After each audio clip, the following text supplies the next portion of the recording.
Friends, இந்த video முடிஞ்சதுக்கு அப்புறம் இந்த மனுஷன் மாதிரி எனக்கும் ஒரு லக்கு கொடுக்க கூடாதா அப்படின்ட்டு எல்லாரும் வேண்டுவீங்க. ஏன் அப்படி சொல்றேன் அப்படின்னா, பிரான்ஸ் செலிக்னு ஒருத்தர் இருந்தாரு. இவர் மியூசிக் டீச்சர். இவர் 1962ல ஒரு ட்ரெயின்ல டிராவல் பண்ணிட்டு இருக்காரு.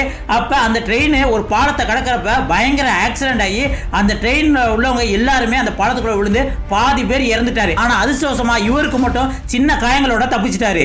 அதுக்கப்புறம் தான் அவர் முடிவு பண்ணாரு, இனிமேல் ட்ரெயின்லயே போக கூடாதுப்பா அப்படின்ட்டு. அதுக்கப்புறம் கொஞ்ச நாள் கழிச்சு இவர் ஃபிளைட்ல போனாரு. இவர் ஃபிளைட் போகல, அந்த ஃபிளைட் கிராஸ் ஆயிருச்சு.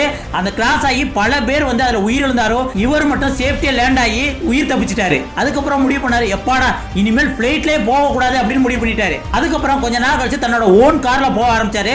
ஓன் கார்ல போய்கிட்டு இருக்கல அந்த கார் திடீர்னு ஃபயர் ஆயிருச்சு. இவர் ரன்னிங்லயே காரை விட்டு ஜம்ப் பண்ணிட்டாரு. கொஞ்ச நேரம் கழிச்சு அந்த கார் பயங்கரமா வெடிச்சிருச்சு. எப்பாடா நல்ல வேளை உயிர் தப்பிச்சிட்டோம், இனிமேல் கார்லயும் போக கூடாது அப்படின்னு முடிவே பண்ணிட்டாரு. அதுக்கப்புறம் நடந்து போவோமே அப்படின்னு நடந்து போயிருக்காரு.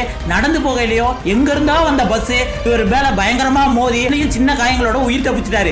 இப்படி அவர் 7 டைம் வந்து ஆக்சிடென்ட் ஆகி அதுல நிறைய பேருக்கு வந்து இன்ஜூரியும் உயிரிழந்தாலும் இவர் அதுல இருந்து தப்பிச்சிருக்காரு. இப்படி ஒரு ஃப்ரெண்டு கிட்ட தான் இந்த விஷயத்தெல்லாம் சொல்லல. ஒரு ஃப்ரெண்டு இவ்வளவு லக்கியஸ்ட் பர்சனா இருக்கல, ஏன் ஒரு லாட்டரி டிக்கெட் வாங்க கூடாது அப்படின்னு சொன்ன உடனே இவர் 2003ல ஃபர்ஸ்ட் டைம் லாட்டரி டிக்கெட் வாங்குறாரு. $1 மில்லியன் வந்து பரிசு விழுந்துருச்சாங்க. இப்ப சொல்லுங்க, நான் வீடியோ ஆரம்பத்துல சொன்னேன்ல, இந்த மாதிரி லக்கியஸ்ட் பர்சனா நம்ம இருக்க கூடாது அப்படின்ட்டு. உண்மைதானே?